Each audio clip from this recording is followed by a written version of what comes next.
Presidential broadcast is an integral part of the Independence Day celebration in Nigeria. And as Nigerians mark the 64th independence anniversary, President Bola Tinubu addresses the nation.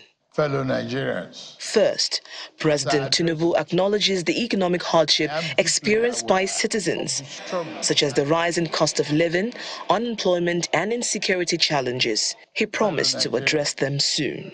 As I address you today, I am deeply aware of the struggles many of you face in these challenging times.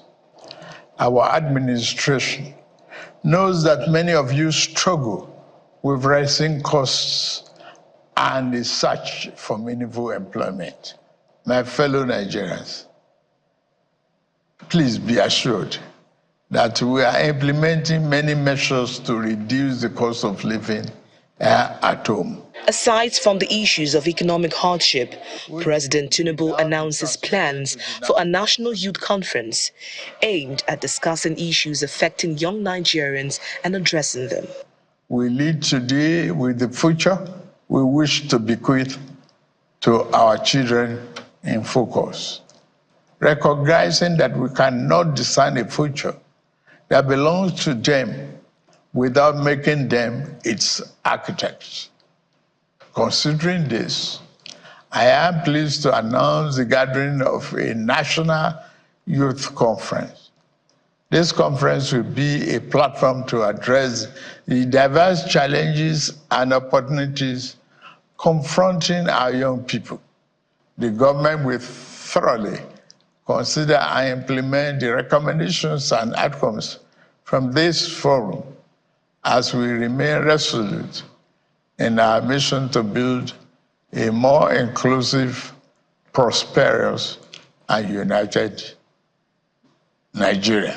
Some of the issues that President Tinubu promised to discuss at the National Youth Conference include education, social justice, employment, innovation, and security. Speaking to matters related to political reforms, President Tinubu insists on the implementation of the Supreme Court's judgment on local government autonomy.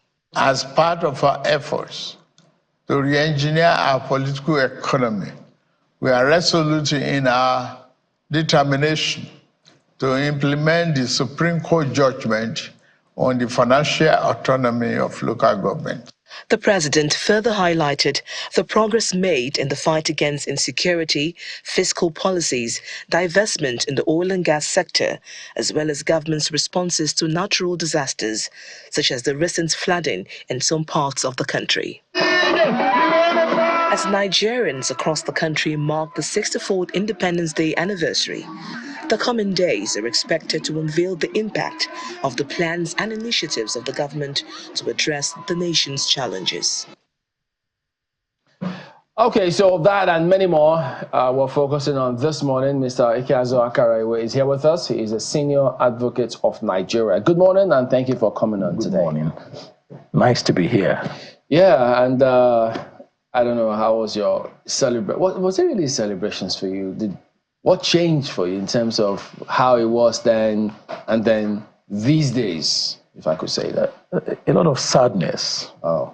I don't live in Abuja, but I drove around Abuja yesterday. The sheer number of checkpoints, very friendly security men, but they barricaded the roads and there were no cars. Maybe I counted within Amak, the metropolis, not up to 50 cars. There were simply no cars. There's sadness and despair in the land. And there's a portent of something evil. There's something evil in the air. I'll just hold it there. But the people are miserable. There's despondency. Despondency is the word I would like to use to describe the situation in the country. If I could refer to the speech which the president made yesterday, even from the first paragraph, yes, he appeared to acknowledge what you say about this despondency. And says this, I know. He says, look, he says he has heard the voices of the people. And he went on and said several other things in that speech. But for you, in context of where we are as a nation today, are you able to connect with the president's speech? Let me say this. There are two things about every speech: the personality of the speech and the substance of the speech. The personality of the speech. We have abysmal speakers in Nigeria. We simply don't have good speakers in public office who can speak to the people with some amount of feeling or passion.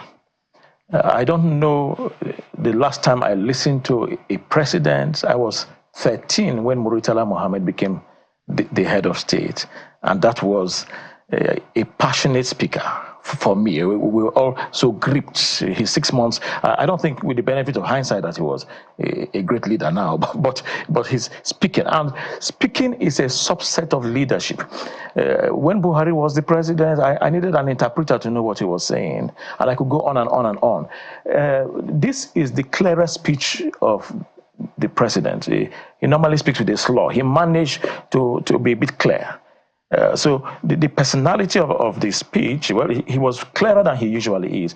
But anybody who seeks to lead others must realize that ability to speak and convey ideas and move the people is an ingredient of leadership.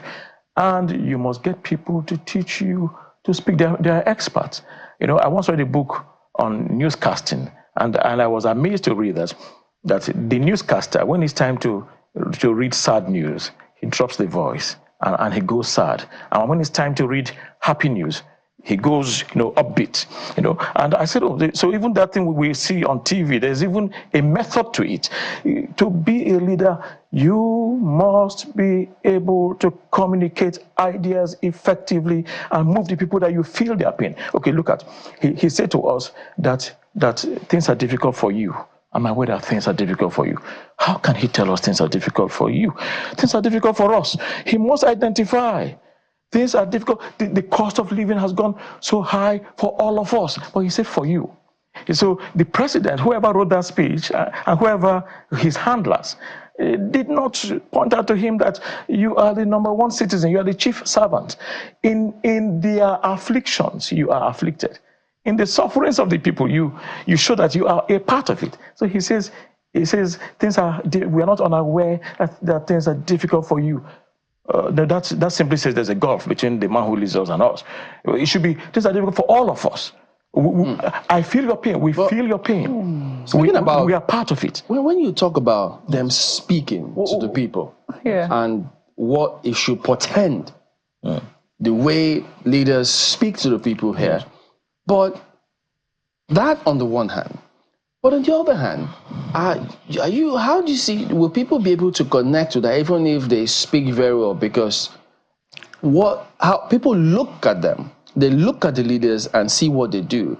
And in that light, they will tell you, well, actions speak louder than the words. So will it apply here?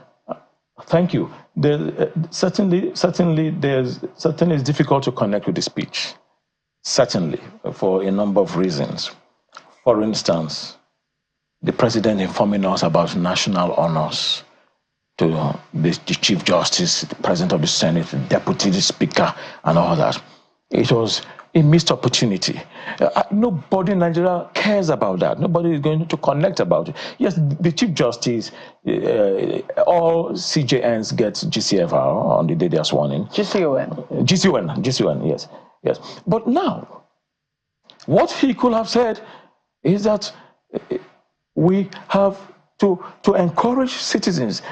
We have given a CFR to the taxi driver who returned $1 million found in his taxi. The airport worker who did that. The other one who defended when the mob came to burn up somebody's house. The people who stood between the mob and them. We've given them this award and this honor. It will arouse a feeling of patriotism, of altruism in the country.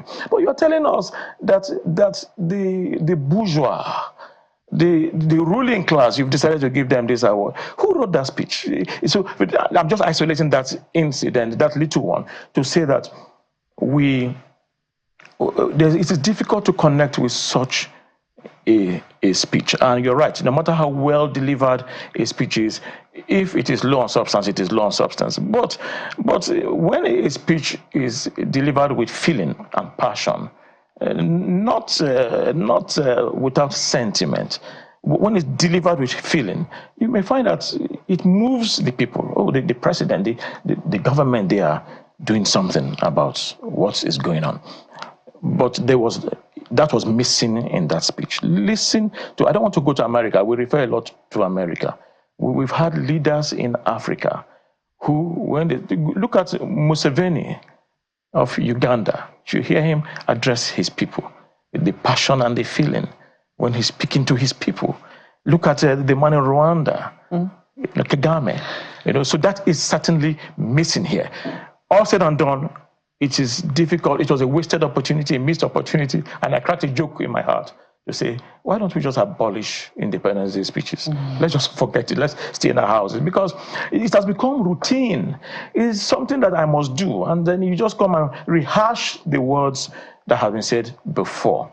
But let us not be all too hard on the president. One thing he said that I liked, he didn't just say we are doing something about insecurity. He said we have been able to neutralize 300 of the bandits and terrorists. I said that is a good one.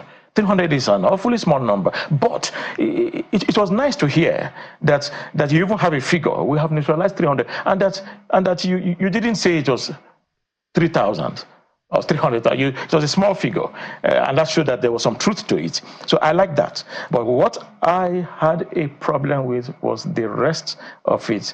We are doing something. We are putting in place measures. What measures are you putting in place?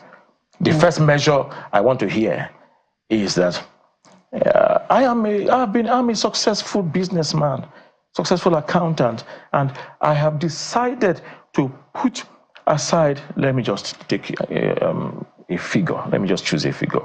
I decided to bring out 10 billion naira from my resources. I have been blessed by God, and I'm putting this into the national treasury. Yes, and then you do that, and your vice president the next day does it, president of the Senate. When we hear that you people who have been in power forever, you are taken out of your blessings, let's put it in that way, and you decided to return it to the country because you realize things are bad. Let me tell you, Nigerians are simple people. Nigerians are very simple. We're very simple. We are so easy to lead. Nigerians will begin to sing your praise. They will stop speaking ill about you. Do you see what the president did? 10 billion. Whoever has done that. And then at the end of the day, you've been able to raise what amounts to perhaps $2-3 billion put into the cover, symbolic amount. You know why I'm laughing? I'm chuckling a bit because, you're the one who said blessed. Let's just say blessings in quotes. And then some people will say, oh, we know what that means. If you say you have been blessed immeasurably by God, and you have been in office forever, there'll be questions as to... They were 20 years old and some of them are 70 years old. So there'll be questions as to, okay, these blessings, how did you come about them? But let us, move beyond that question, because some people say it might actually create more controversy than, calming nerves, as the case might be. But, I mean, you've raised quite a number of issues with the speech.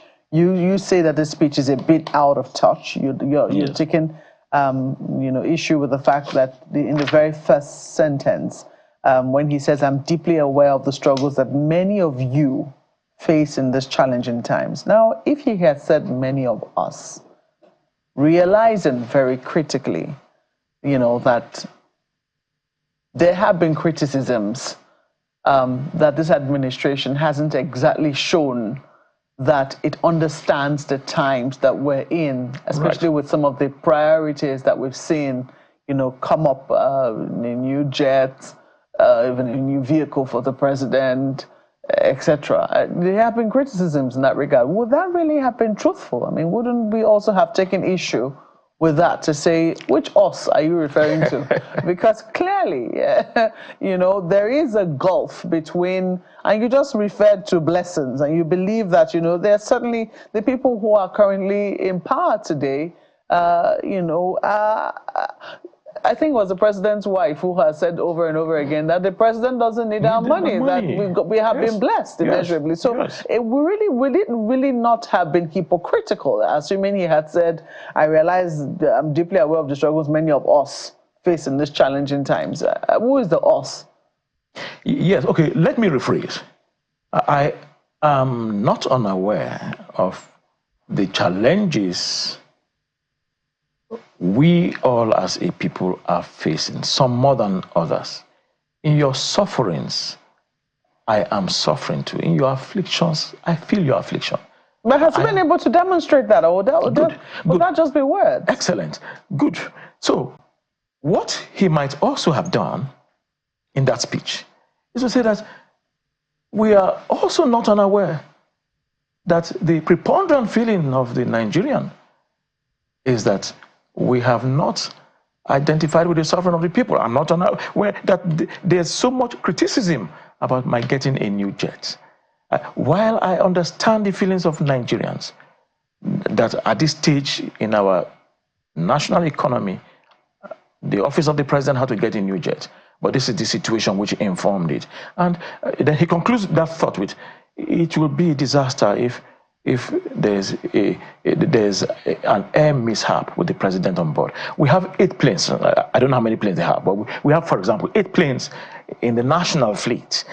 And we have made arrangements, or we have sold off 6 of them.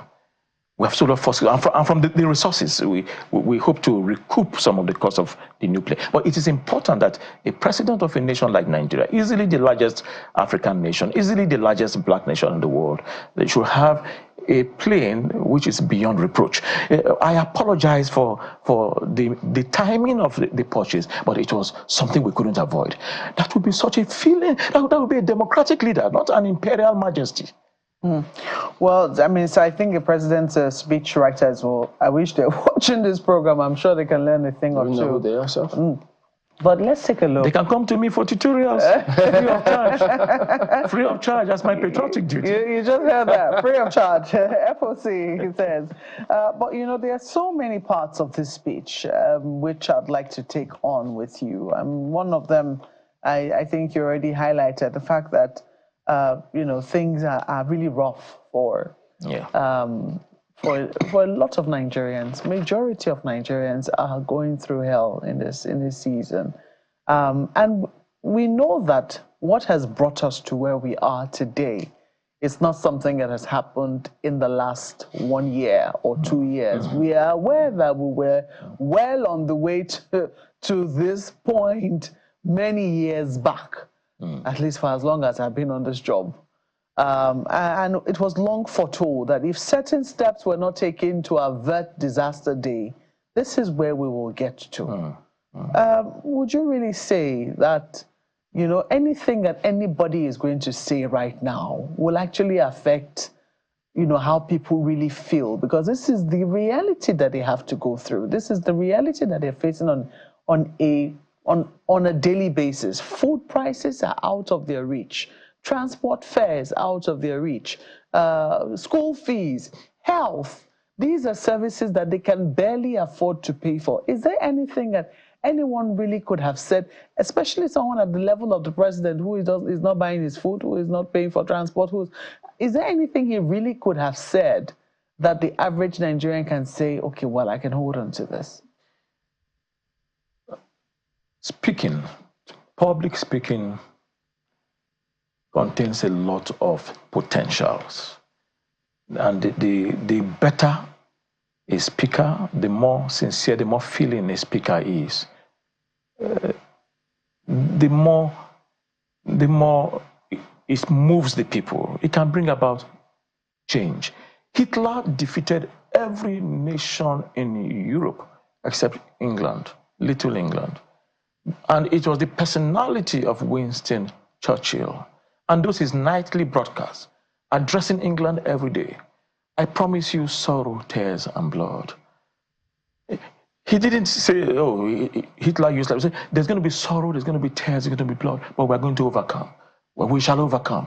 Every night he addressed England. They were huddled in their shelters, bomb shelters, listening to the Prime Minister speaking to them every day, encouraging them and comforting them. Mr. Curry, you and I know that if we had to leave it to oration since we returned to this independence, we might not have had any presidents. None of the people who became presidents would have been presidents if we were to leave it to oration. I mean, because we have since watched, say, the likes of Sir Tafawa Balewa. When you rewind to the very past, you know that we've had speakers in the past. And, you know, so you have to ask, where did we lose it? Where did we stop getting people who, when they speak, we all pause and watch the TV or we listen to radio? That has since stopped being, with due respect to all the speaking abilities of our past presidents. We know, at least I know, that it was left to that. I would not go out to vote anywhere. I would simply watch TV. That has stopped being an area of strength. Yes. It's beyond oratory. President Shehu Shagari was not an orator. He was a ponderous speaker. But I remember him, perhaps he's one of the most regarded former heads of state of Nigeria. I think he's one of the best. With the benefit of hindsight, the things he said, the things he did. Shehu Shagari conferred the leader of the opposition, so to speak, Obafemi Awolowo, with the GCON, his major tormentor. Shehu Shagari, it was who brought General Gowon back to Nigeria. He was on exile. Shehu Shagari, it was who brought Odumegu Ojukwu back to Nigeria. He was on exile. And I remember his speeches, you know, very simple, handsome man, you know, with that his long Shagari cap, and he's talking and giving you reasons why he's doing the things he's doing. I was in the campus at the time. He certainly was not Tafawa Balewa, was he? He was not a speaker in that mode, but he was a feeling man. I'm talking about feeling, because you know you're saying that will oratory change the price of things. Like, I mean, that's what you're saying. It won't change the price. No, that's not what I'm saying. What I'm saying is that we have since it looks like we've since removed it from part of the criteria we require of our presidents. Yes, we need to restore it. Actually, that's what it looks like we've done. For example, permit this example. I don't want to wax religious, but the Lord Jesus Christ, read the Gospels, Matthew, Mark, Luke, and John. His leadership was conveyed by words. Words, he was forever speaking. There were times of signs and wonders, healings and so on. But he was a speaker, constantly speaking. Leadership and speaking goes hand in hand. You know, talk to us about this, because, I mean, just listening to what you're saying, one wonders. Now, it appears as if there's something not just about the presidency or president, governments, ministries, departments, agencies. Right. Now, even when petrol was recently, I think one of those first times they increased it, when there was that sharp increase, and people were really angry. They still got to the top, the petrol pump, and attendants were still trying to cheat them. Yes. And then people still get on the roads, whether it's DRTS or whichever agency on the roads, they're still pummeling and harassing the people. Some tell you to go, no, your tire is bad. And then no, in some cases, those tires cost a fortune. And so you don't see that, well, I think you call the feelings. Is it the feelings of our infirmities? How do I call it that? The feeling of our infirmities is correct. There's no empathy between government agencies or government and the people. They all just seem removed. Even if the person came from the people yesterday and then you get into that position, there seems something that just seems to get disconnected. Yes. So what is it that is missing? Why are those things always coming across that way? Two things. One, the carryover of military rule. Military rule did not care about the people, and there's a hangover. We are still, how many years on, operationally military minded, and so the BROT person, the person on the road who's controlling the traffic, once you give him any uniform, pummels, yes, even if it's whichever one, just sew it, give to them when they get it. Oh, there's something else. Then the second thing is absence of democracy, because many of those who come to office, did not win the elections, with the greatest respect. Because of rigging, the leader, the person who is there, does not care a hoot about the people. If you needed the votes of the people and you came to office by the votes of the people, you will mind how you treat the people. The potholes on the roads will be fixed overnight. The traffic police enforcer will not beat the people up anyhow, because they are going to be, the people are going to react. But there is maltreatment of the people because the person in power really will continue to come back to office whether you vote for him or not. I know this is a sweeping statement, and I know that there are a few people who came into office by the ballot box, by the votes. But I would like to say that it is the exception and not the rule. Which is why part of what we're asking yesterday about this forthcoming youth conference, that I wonder what that is going to do, because people ask, look, when they come into offices, young people try to vote, you won't let their votes count. Yes. They try that at local government level. Some governors still want to hold on to the realm of even local governments where the people should get basic amenities. So several layers. So all of those, as good as it may sound, there appears as though there's still... Okay, let me bring in I think he's got his questions. My colleague, before I go on the tangent. No, he's going to ask you more questions, actually, my colleague. Okay, but Ayo, go ahead. I would like to talk about the youth confab. Okay. Can I go ahead? Go ahead, Okay. quickly. Yes, briefly. yes. That my hope is that youth confab is not for the APC youths a way of giving them some largesse. I hope that is not what it is about. So while I have read the paper reviews, people are criticizing the confab.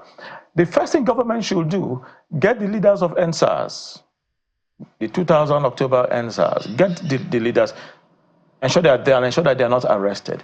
The leaders of the August 1 to 11 event. Leaders, but they said they were a leaderless movement. Okay, well, the visible figures, at least I know of the DJ. I hear she's somewhere abroad. DJ is a sweep or something. Now, invite them and let it be public knowledge that they are invited to be a part of it.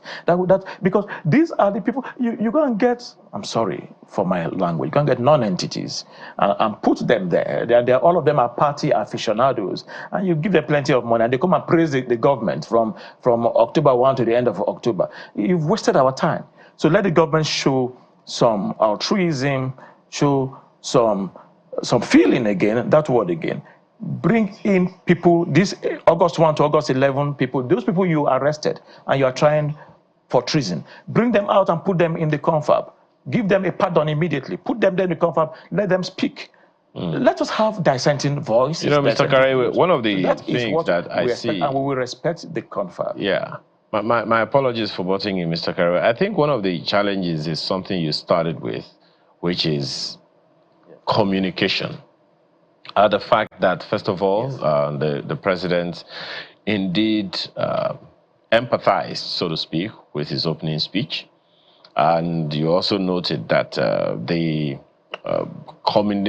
words, the choice of words, were not as empathic as they should be, in more like finger pointing as much as being inclusive. So it would probably also speak to how we communicate with the young people. Because on the one hand, the speech had been written and the president has delivered it. And if you say that it doesn't particularly resonate with you, what's the assurance we have in the first place that the young people will even trust that this youth confab is for them, having not been in a way spoken in their quote-unquote language? Yes, thank you for that. And that's a pertinent issue you have raised. The youth, to get the buy-in of the youth, will take more than a presidential announcement of a youth confab. The truth is that there is a disconnect. The truth is that the youth are not unaware that about 9 or 10 of them are being tried for treason, who came out to protest the hunger in the land. They are not unaware of the carnage that took place at the Lekki gates in October 2020, and the denials that followed. And then you now say you have a youth confab. I think people are going to stand askance. They are really not going to have a buy-in. That is why the government must do more than a presidential announcement. There should be an announcement tomorrow. We are inviting these specific individuals, some of those who are critical. We are freeing those young men who are being charged for treason, for the NSAS, not NSAS now, for the end hunger thing that they did. I think they arrested the tailors who were sewing Russian flags and so on. Bring them all out, free them, and let them be part of the confab. When this announcement is made and when there's a photograph of them, a video of them being released, then the youth will pay attention. Perhaps there's a new spirit upon the government. Otherwise, the general attitude, certainly my attitude, is one of cynicism. There's cynicism about the youth confab. But that youth confab can become something that will become a testimony to this administration. If you video it, if you send your cameraman, and we see you stand up and they criticize the government, and they say, government, you're not doing well in this area. And we see others who get up and defend the government. A kind of a parliament. Nigerians will be impressed. And perhaps at the end of the confab, you identify one or two of the critics and give them some appointment. These things you criticize, for example, distribution of the palliatives. Okay, we are putting you to be in charge, to be a part of it. And they try to carry the youth along. That is crucial. So without equivocation, we're going to say that it is greeted with cynicism, and they're going to pick, I think, supporters within the party to go and enjoy, stay in a hotel at government expense, and chop life for 1 month, and come out and praise the government. I guess, at the end of it, they go home with them. Well, part of the reason we are here is to do what the Constitution says, and I think Section 22, which is to call government to account for all of those things. And of course, since you have brought it up, we'll definitely have our eyes on it, and I believe all Nigerians are as well. And by the way, talking about the youth confab, maybe one of those days we'll see the president in denim jeans appearing, sitting at a session. However, but there's something that you also said about reward. About reward. I'm looking at the National Honors Act, and I'm looking at the justification for each of the awards. And you said something earlier, which is something that has been talked about, in other countries, like, even in the United Kingdom, that, giving certain awards to certain people for certain things. I look at all the reasons given for the MON, for OFR, MFR, and all those things.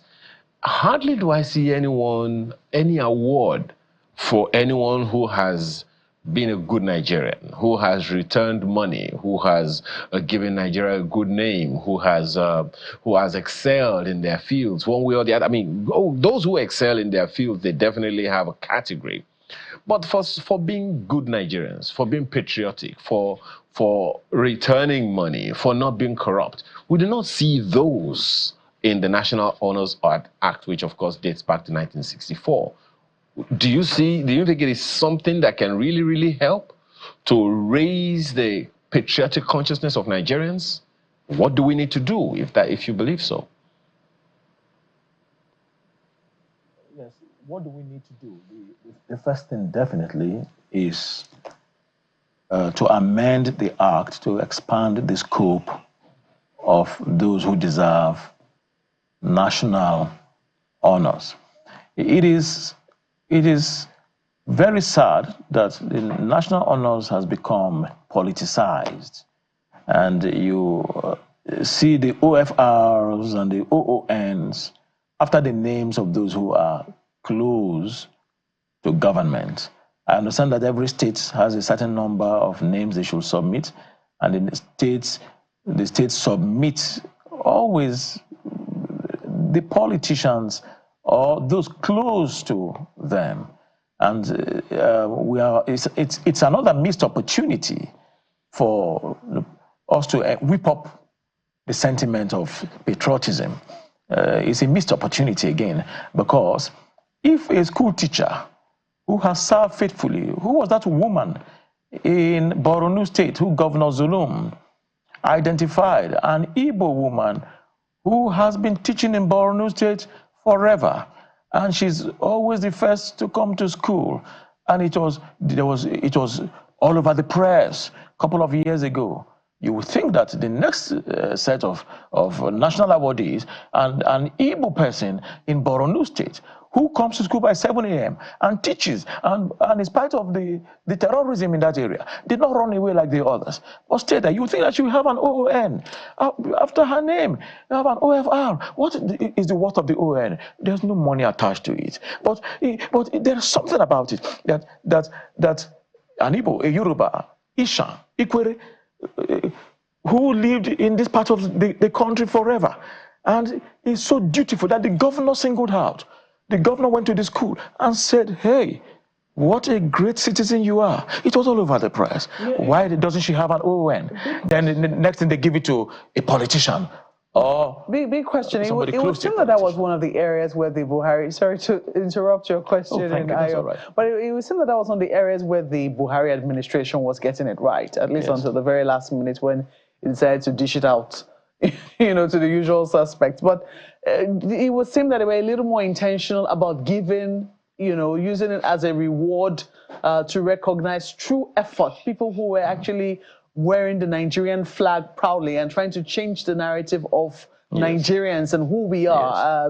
As you mentioned, people who found money in the airport and returned large sums of money. So, how can we reset this clock? Because that's what we saw for at least 7 years of the Buhari administration until the 8th year when there was a bazaar. How can we institutionalize it? That word always...